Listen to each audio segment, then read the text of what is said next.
It's Rich Tennessee Homestead. Happy Monday. How you doing? Oh man, it's been a weekend. Let's see what's been going on down here. Not a lot. I'd heard some gunshots uh, Sunday evening, but I haven't heard from any fellas whether they actually found this critter out here that's crawling around out here. Uh, yeah, they could have been scared by a squirrel, as far as I know. Uh, been a little busy. Anyway, hopefully they did, and that was the gunshots I heard.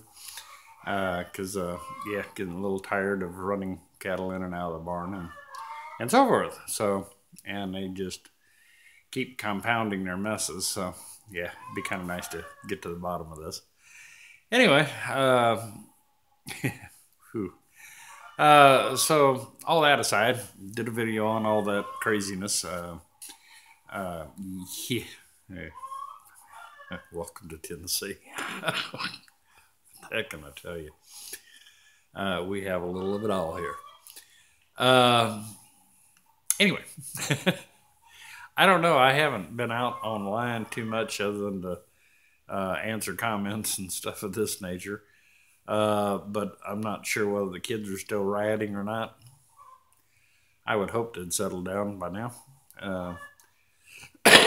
If not, they're crazier than I think they are. My goodness. Anyway, so I've done up a video and I'm going to add it to making money on the homestead. I'd had a lot of questions about making money with cattle, how to do that, and so I kind of put my 2 cents out there. One of the things I was trying to show folks is how to make money by raising your herd up from calves, where you're not having to make major capital investments to get started right away.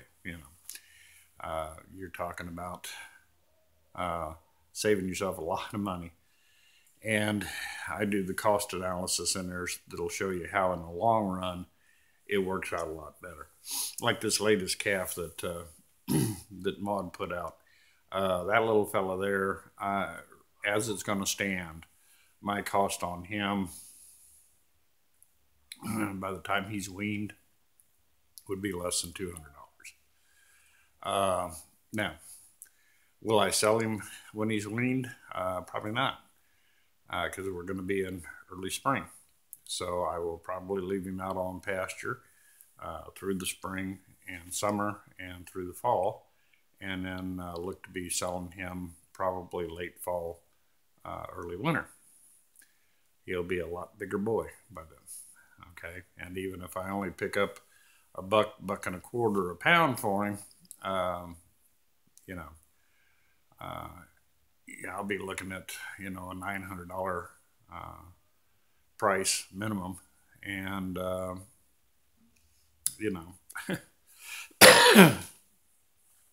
probably won't be into him much more than right at $200. That's not a bad profit margin. But Maud is one of those cows that was raised up from a calf, and she is a good, her calves are good profit makers. That's the reason I kind of suggest going that way. But it's not the fastest way to build a herd, by no means. But I found it to be one of the best. Anyway, watch that video. You'll see all that kind of stuff on that. Let's see, other things that I've been kind of looking at. One of the things I wanted to talk about was, right now, heading into winter, if you haven't turned your gardens and started your amendment to your soil program, whatever that may be for wherever you're at, you need to really get that done before it starts hard freezing on you. Some of you folks may be in areas that are already facing that issue, but if not, try to get that done. Get your soil amendments made and to where that garden's up and ready for spring. One of the here again, you can go out to Danny's place out at Deep South Homestead. The Old Alabama Gardener is another great one for information. Let me tell you something. My boy knows what he's talking about. Pay attention. You can learn a lot from him. If you haven't visited his site, I'll probably put a link down here to him, and probably Danny too. And for anybody that hasn't gone there yet, you definitely want to go there. But Old Alabama Gardener he's tremendous. Okay, he's got a lot of information there, folks, to share with you. So check him out. But anyway, if you haven't started that and you still have turnable soil, get with it, folks. It'll save you a lot of work come next year. I got to get this thing. I'm finishing up the work on it, and hopefully I don't have any hard freezes between now and then, and can get out there and get everything turned in so that I can start adding compost to the top of it and so forth for the winter. So those are things we're working on. Let's see what else. Of course, we got the riot stuff going on. I guess it's still going on. I hope it isn't. I really do. I hope these kids have woke up by now. But what little bit I've seen, not so much. I'd kind of like to get through this election thing before the next one starts up, because it'll be, after the Christmas holidays, you're going to have them out there doing this all over again for Senate and House races. And I got to tell you, folks, we need to do something about these election cycles. It's like just too much, and that's all the media wants to seem to cover. I got news for them. Maybe they can go out and cover real news and quit making it up. Just give us the facts. I might go back to watching it if somebody out there just give you the facts and then shut up. But I don't see that as happening. Let's see. There's a few things I've seen out here that I kind of enjoyed. Watched Patera down at Appalachian Homestead. She had some good videos that she'd put up recently.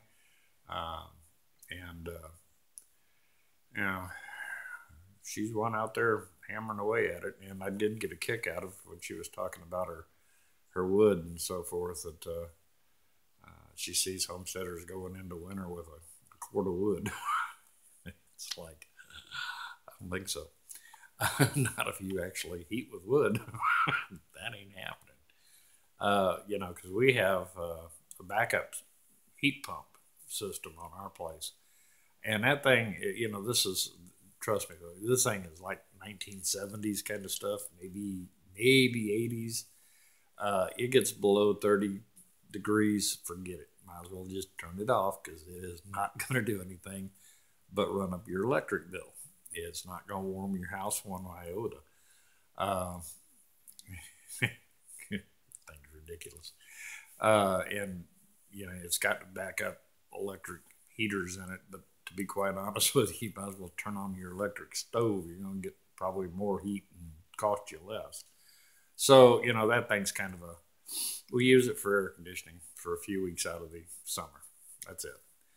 And I'm really thinking about and kicking around the idea of putting a wood heater, just ripping that thing out and putting a wood heater in its place, and maybe throw a couple window air conditioners in the bedrooms, because that's really the only place we use air conditioning. And, and that's mainly for when people come in from out of town. So we have a pretty good breeze down here. And yeah, the house warms up a little bit during the day. Okay, it'll get up to mid-80s in the house on a hot day. We're surrounded by large shade trees. That helps. We have a good breeze that blows down here most all summer long. And let me tell you, when that sun sets, outside air temperature usually drops to the low 70s and sometimes down into the 60s. And so we don't really need air conditioning. We just kind of open the windows. I kind of got a kick out of listening to Danny down at Deep South Homestead talking about the good old days. And yeah, there's a lot to be said for that, folks. It really is. Especially got thinking and had a couple of people make comments about the old well pumps at the kitchen sinks. Man, that stuff was great. I'd love to put one in. I don't know how I'd run the piping to get over to the well. But yeah, I mean, let me tell you something, man. Now our pump at Grandpa's, okay, you had to prime it. Every time you used it, you had to, unless you just got done pumping it, you had to prime it. So they kept a little pitcher of water there, and part of your job was, and you'd get in big trouble if you didn't, as after you got your glass of water or whatever, you went ahead and filled that pitcher back up and set it down next to the pump so that you could prime that pump again to get it the next person. Boy, you'd hear some serious heck being raised if somebody came in to use that pump and found out that there was no water in that pitcher. You was in big trouble. Luckily, we always had a backup. We always kept some in the little refrigerator that they had there. And this was truly an ice box, folks. I mean, it was, they had converted it over to have a little cooling when they got electric in the house. But, it was a reworked ice box. And they kept a little water in there. And that was kind of neat, because number one, kept you from getting your tail whooped for forgetting to put the pitcher of water back. Because you could always say, we can get the water out of here and then I'll refill it. But those were the good old days, folks. It was so simple. We had some electric to the house, but it wasn't like lighting or well pumps or anything like that.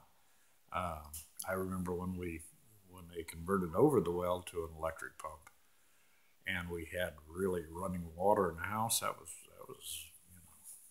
we were the Rockefellers, man. Let me tell you, that was something. People don't know how to live like that anymore. And my great-grandmother hated all that. She just hated it. She didn't see a need for electric. She didn't see a need for, any of that kind of nonsense. And now looking back, I think great-grandma had it right. We really have gotten too soft. And that's a lot of it right there, folks. We have gotten too soft. We're so used to everything being at our fingertips. Flip the switch, the lights come on. Things of this nature. And we better hope we never have anything serious happen, a big life-changing event, even natural disasters, because we just don't do well with them as a nation anymore. People don't know how to function. And that's sad when you think about it. They've lost the skill sets. I was talking to somebody here the other day, and they lived in a more urban setting. And asked them, I said, if your lights go out, what do you got? Oh, we got a flashlight in the junk drawer. Yeah, you can bet that thing's going to work, right? Not even candles. No, why don't you buy some candles? You can set them around decoratively, but if the lights go out, at least you'll have a way to see. People don't think like that anymore. And really makes me get concerned. I mean, everybody's talking about what if, the grid goes down, or what if, whatever kind of scenarios. I try not to worry about them too much. It's like, I don't need to know the reason why. I just know how to survive the situation. Okay, and that's what most folks need to start really thinking about. Okay, we are due, and for like a big solar flare, and if that takes our electric grid out, imagine that. What would you do? And this is a question to ask yourself. What would you do if you lost power and the government came back and said, it'll be 6 months to a year before we get power restored, except for the certain small areas? What would you do? Besides look to move to those little small areas. I'd like to see some comments on that. What's y'all's thought on that? What would you do? How would you cook? How would you light your home? How would you get water? What would you do? And get folks to thinking about this just a little bit, because a lot of them, They talk a little bit, but they don't think about, really, do I have the stuff in place right now if those lights went out now? What would I do? Ain't time to go out trying to find the stuff, okay? Because everybody's going to be out looking for it. And if you can find any, you're going to pay a premium price. I mean, a premium price for it. So that's what you need to start looking at. What will I do if this scenario takes place? You know, something to start looking at. Us, we just begin to make adjustments. Put in a hand pump so that we have water. Fire up the kerosene lamps and so forth around, so we have lights. We've kind of really started shedding ourselves on some of that stuff. In the summertime, it might get a little warmer in the house at night because we won't have ceiling fans running, but short of that, not really a big deal. Start thinking about what would you do. If all you got's a gas furnace and you lose power, you lost your furnace too, folks. It's gone. No power, it isn't going to work. Okay? What would you do? Something to start thinking about. Because it could happen anytime. I mean, like I said, it could be, poof, lights out right now while we're talking. And what do? How are you going to survive? If you're up in Michigan somewhere and your only source of heat is, like I said, a gas furnace, you got a problem. Immediately you have a problem. It isn't going to take that house long to start cooling off quick in the dead of winter up in Michigan. What you going to do? Are you set up to handle these kind of things? Now, if you don't have a backup wood stove or whatever, you've got a problem. And if you think, well, I'll go out and buy a wood stove tomorrow, good luck. Because you're going to find Mother Hubbard's cupboard going to be bare when it comes to stuff like that. Because everybody's going to be out buying. So now's the time to start asking yourself that question. What would I do?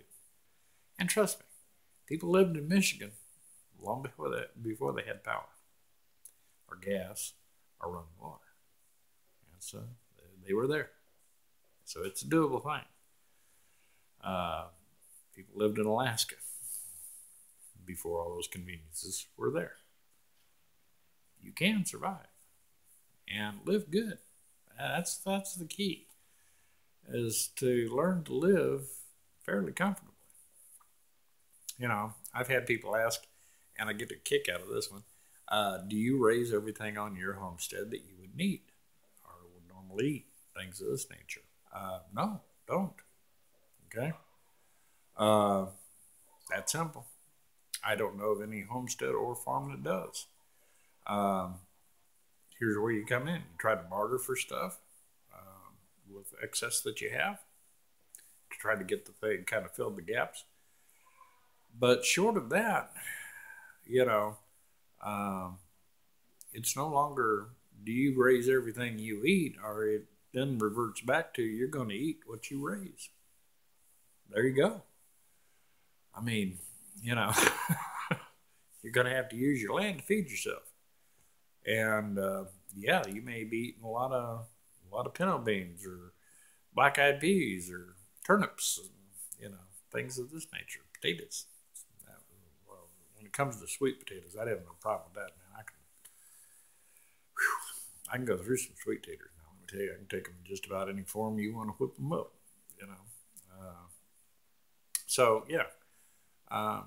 start getting your mindset on that sort of thing. Start looking at the simpler life. Because one of the things you're going to find out, okay, and we've been talking about this, why not just get off of it? Just cut back to where we don't need this stuff, and we're really thinking about when we truly retire of going back to an off-grid kind of situation. Just don't need it. we might do something like keep some electric to the place, keep refrigeration going, stuff like that. Might even switch it over to solar. I don't know. But these are things that we're thinking about. Do we need all this? Really? Can we do without it? And, when you're talking about not needing it, okay, then you're suddenly in a scenario of it doesn't cost you any money either. Okay, so it's kind of a downhill slope. You quit using excessive amounts of power, your bill goes down. Okay, and the more you cut the bill, the cheaper it gets. If you're not, if you're using, oil lanterns instead of electric lights, even if you have electric available in your house, think about this for a minute. How much cheaper would your bill be? Okay, if you pumped your own well water and heated it up on a fire to fill a bathtub full of hot water to take your bath, not use the electric hot water heater or the gas hot water heater, your expenses drop.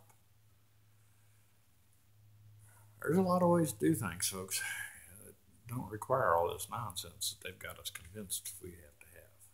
You don't have to have it. They're nice things to have. I mean, trust me, I like going in and taking a long hot shower. It's great. But do I have to take a long hot shower?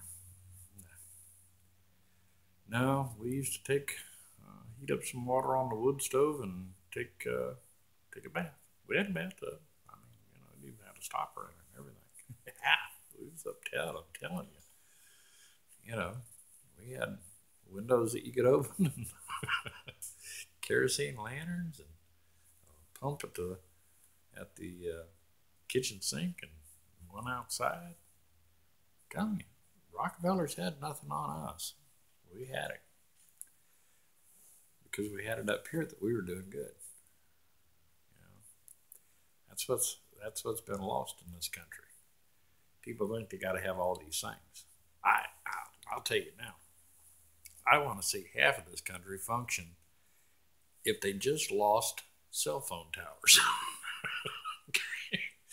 When that little cell phone goes blank, oh my gosh, they're going to actually have to do things like, I don't know, talk to the person across the table instead of texting them. I have seen that and have been amazed by it.